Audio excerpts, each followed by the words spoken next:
Hi everyone, this is Veronica. आज का topic हमारा डिस्कशन का है टोस्लिजुमाब ड्रग के ऊपर।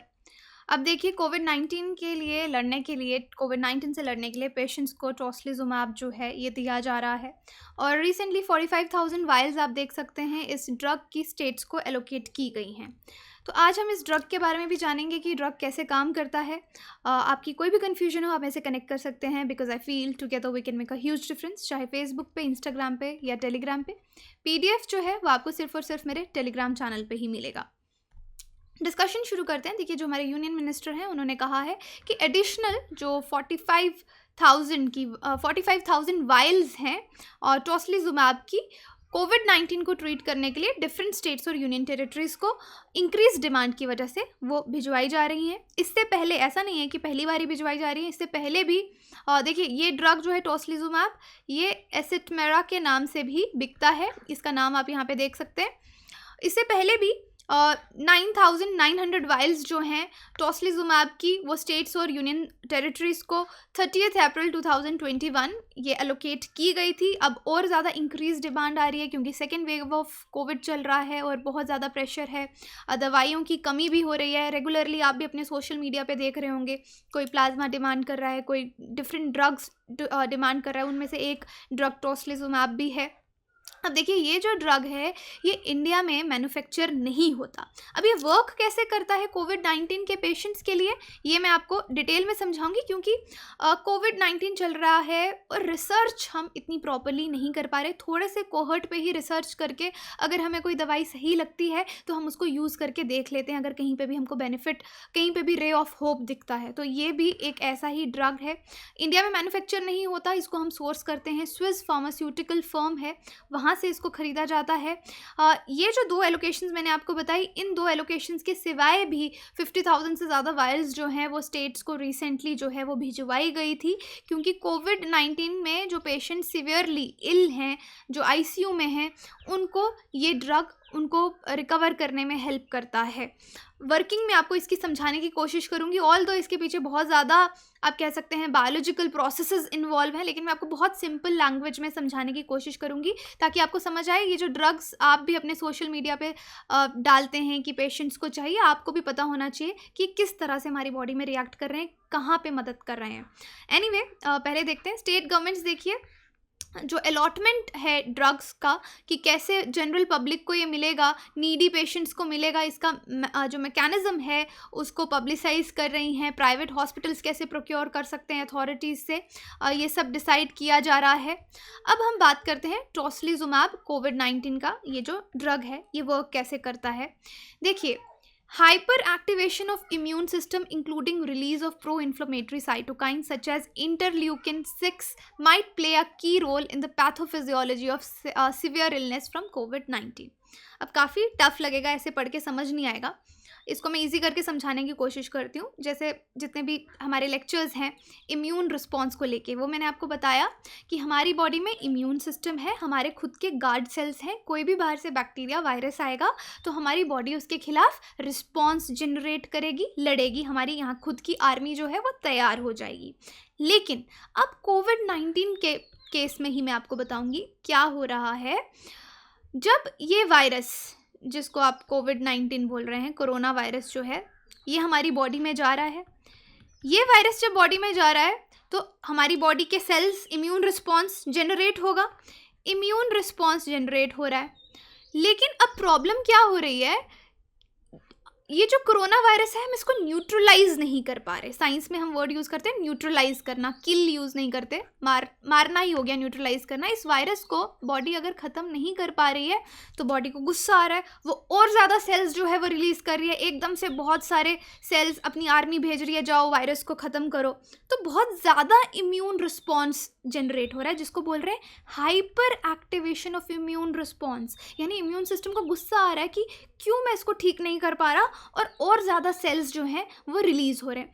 अब इस प्रोसेस में हमारी बॉडी में बहुत सारे सेल्स हैं जो हमारी आर्मी है, जैसे आपके मैक्रोफेजेस हो गए, डेंड्रिटिक सेल्स हो गए, टी सेल्स हो गए, बी सेल्स हो गए, साइटोकाइंस हो गए। कैच वर्ड है साइटोकाइन। अब साइटोकाइन क्या होते हैं, ये प्रोटीन्स हैं, समझ लीजिए ग्लाइकोप्रोटीन्स हैं जो इम्यून रिस्पॉन्स में हेल्प करते हैं। अब हमारी बॉडी में एक तूफान आ रहा है, इस तूफान को हम बोलते हैं cytokine release storm, CRS, cytokine release storm. ये तूफान बॉडी में आ रहा है, इसको हम hyper activation of immune system बोलते हैं।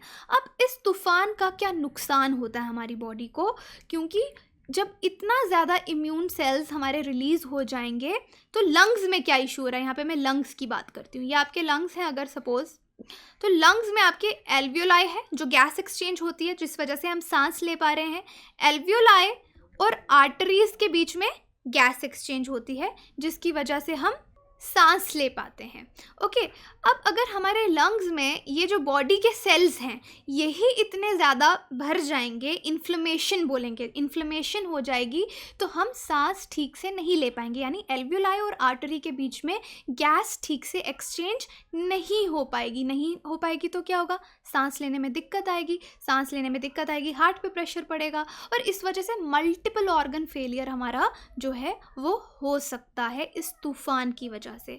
तो अब ये ड्रग हम किस लिए यूज़ कर रहे हैं, इसी तूफान को रोकने के लिए। जो साइटोकाइन इतने सारे रिलीज़ हो रहे हैं जिसको हम साइटोकाइन रिलीज स्टॉर्म बोल रहे हैं, हमने इस तूफान को रोकना है, इम्यून सिस्टम को थोड़ा शांत करना है कि भाई थोड़ा रुक जा, धीरे स्लो। इम्यून सिस्टम को हेल्दी कब बोलेंगे, जब एक स्लो प्रोसेस से इम्यून रिस्पॉन्स होगा। अगर वो हाइपर एक्टिव हो जाएगा तो वो हमारी बॉडी के लिए बिल्कुल भी सही नहीं है। अब क्या होता है, यहाँ पे मैं आपको समझाती हूँ। इन्होंने रिसर्च करके देखा, एक साइटोकाइन इनको पता चला रिसर्च में, इंटरल्यूकिन IL-6 हम उसको बोलते हैं। ये जो IL-6 है ये कोविड-19 पेशेंट्स में बहुत ज़्यादा गड़बड़ कर रहा है। अब हमने क्या रोकना है, देखिए ये जो IL-6 ये क्या है, ये एक साइटोकाइन है। अब ये हर सेल के ऊपर रिसेप्टर रहते हैं।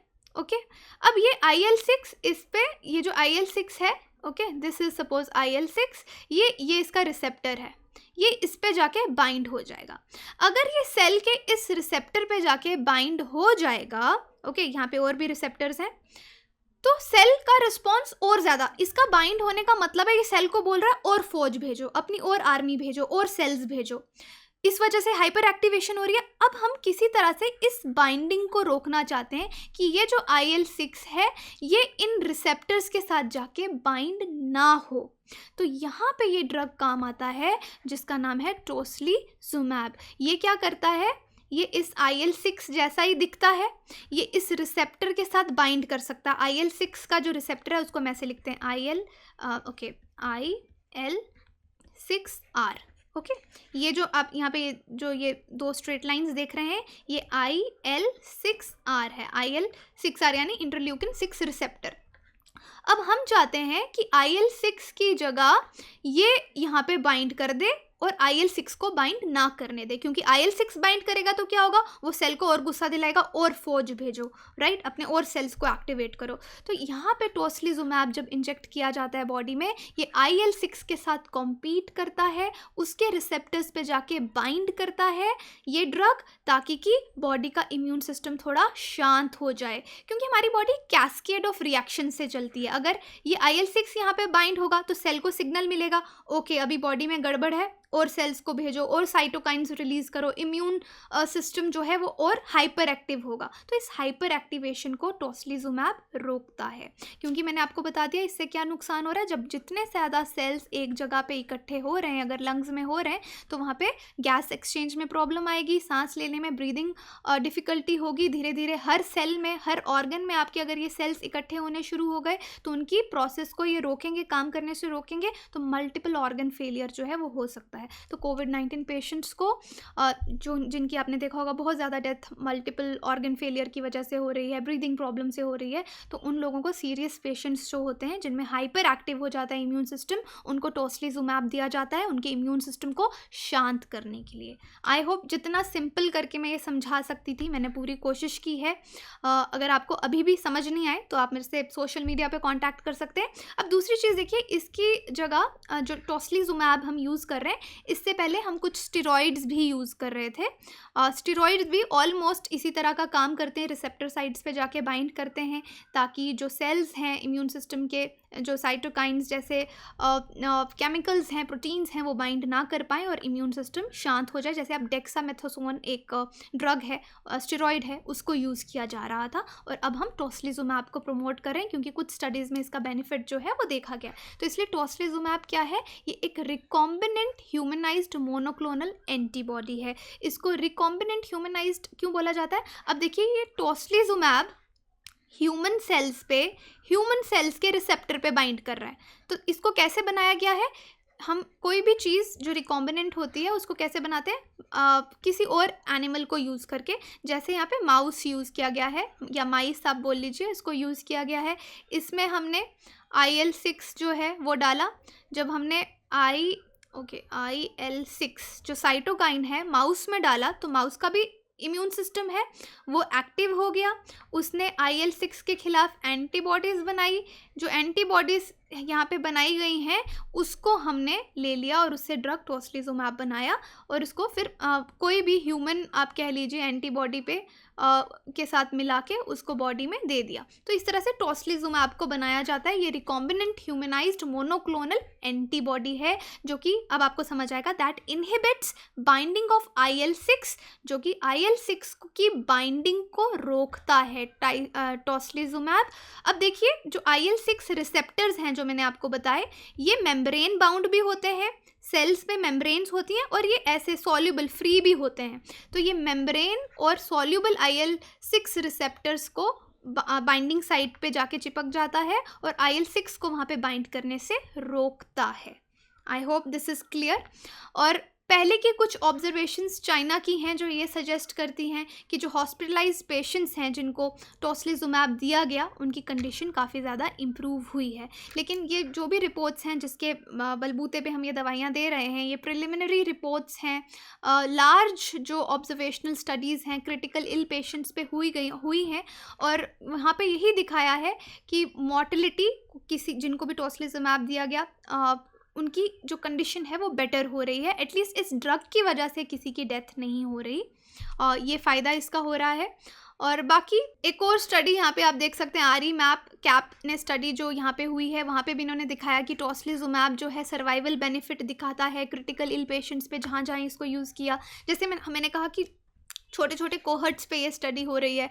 4016 एडल्ट्स रैंडमली जो हैं जिनको टोस्लिजुमैब दिया गया उनमें भी कुछ बेनिफिट्स देखे। यहाँ पे जो जिन लोगों को ये दिया गया उनकी मीन एज आप देख सकते हैं 63.6 ईयर्स थी और इसमें से 67% मेल थे। किन लोगों पे ये टेस्टिंग हुई है ये उसकी डिटेल्स हैं। और जो पेशेंट्स जिनको टोस्लिजुमैब ग्रुप में जो थे वो हॉस्पिटल से 28 डेज़ में डिस्चार्ज भी हो गए। तो अल्टीमेटली कहने का मतलब है ये इसीलिए दिया जा रहा है, इसकी लिमिटेशंस भी हैं क्योंकि ये जो रिसर्च हुई है एक कम ग्रुप ऑफ पीपल में हुई है। बेनिफिट्स हमको दिखे हैं लेकिन रिसर्च में कुछ कमी है। रिसर्च की कमी ये है कि जैसे आप देखिए जिन पेशेंट्स को ये दिया गया उनमें सेकेंडरी इन्फेक्शन होने का डर है क्योंकि आप इम्यून सिस्टम को सप्रेस कर रहे हैं। हो सकता है कोई और इन्फेक्शन हो जाए तो इम्यून रिस्पॉन्स जनरेट नहीं होगा क्योंकि आप तो टोस्लिजुमैब दे रहे हैं। बट अभी तक कोई ऐसा रिपोर्ट सामने नहीं आया कि कोविड-19 का पेशेंट किसी और इन्फेक्शन से सेकेंडरी इन्फेक्शन से मरा हो। सेकेंडरी इन्फेक्शन क्या होती है मैं आपको बता दूँ। सपोज किसी को कोविड-19 हो रहा है तो अब हमने उसका इम्यून सिस्टम टोस्लिजुमैब से थोड़ा सप्रेस कर दिया। अब उसको कोई और इन्फेक्शन हो जाती है, कोई बैक्टीरियल इन्फेक्शन हो जाती है, टीबी हो जाता है, कुछ भी होता है, उस वजह से उसकी डेथ हो तो उसको सेकेंडरी इन्फेक्शन बोलते हैं। लेकिन इस तरह का कोई केस हमारे सामने अभी तक नहीं आया है। और थर्ड कमी यहाँ पे रिसर्च के डेटा में जो है कि जो पेशेंट्स हैं उनमें partial pressure of arterial oxygen और इंस्पायर्ड ऑक्सीजन जो है उसका डेटा कलेक्ट नहीं किया गया। आर्टेरियल ऑक्सीजन वो होती है हमारे ब्लड में जो ऑक्सीजन हेमोग्लोबिन से बाइंड करती है उसको हम आर्टेरियल ऑक्सीजन बोलते हैं। और इंस्पायर्ड ऑक्सीजन होती है जो हम सांस से अंदर लेते हैं यानी मिक्सचर ऑफ गैसेस में से कितना ऑक्सीजन हमारी बॉडी में क्या उसको इंस्पायर्ड ऑक्सीजन बोलते हैं। उस पर भी डेटा कलेक्ट नहीं किया गया है और only few data available on study drug receipt compare to others. तो बाकी ड्रग्स पे जितनी स्टडी हुई है अभी टोस्लिजुमैब पे थोड़ी और स्टडी की ज़रूरत है बट डेफिनेटली ये कुछ बेनिफिट्स तो क्रिटिकल इल पेशेंट्स के लिए दिखा रहा है। इसलिए इसको इमरजेंसी यूज़ के लिए डिफरेंट स्टेट्स डिमांड कर रही हैं क्योंकि पेशेंट्स की जो हेल्थ है मैक्सिमम पेशेंट्स की वो इम्प्रूव हो रही है। तो चलिए यही था आज का डिस्कशन। आई होप आपको समझ आया होगा। इसमें बहुत ज़्यादा बायोलॉजी इन्वॉल्व्ड है, बट मैंने आपको बहुत सिंपल करके समझाने की कोशिश की है।